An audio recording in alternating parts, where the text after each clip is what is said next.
My parents got divorced when I was about 10 years old.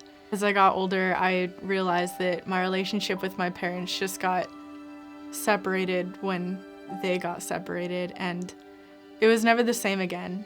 When I was growing up in a divorced home, I feel like I never really got taught how to love. I felt the love of God and I knew that He was there for me, but there was a part of me that just was never satisfied. Whenever I would get attention from a guy, I felt fully satisfied, and I never felt fully satisfied from God, which I should have.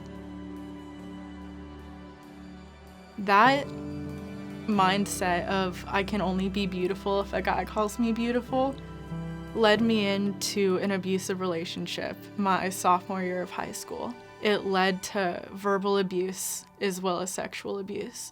The thought of being without him was even scarier than the thought of being without God.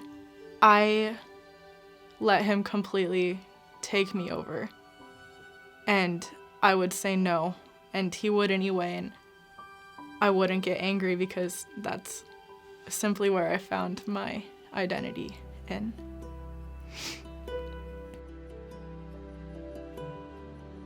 Eventually, I reached the final point of desperation, and God brought me to my weakest place so that He could draw me out of it.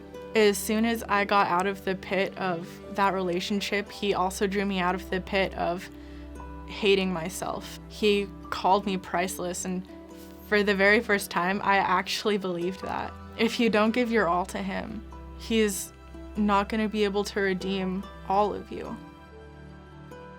One of my favorite passages is Psalm 18. It talks about God completely redeeming you from the cords of death you've been in. The cords of death compassed me, and the floods of ungodliness made me afraid.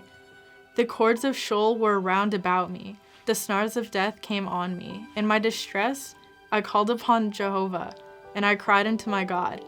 He heard my voice out of His temple, and my cry before Him came to His ears.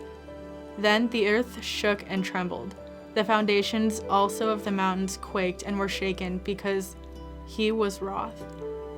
There went up smoke from His nostrils, and fire out of His mouth devoured. Coals were kindled by it. He bowed the heavens also, and came down, and thick darkness was under His feet.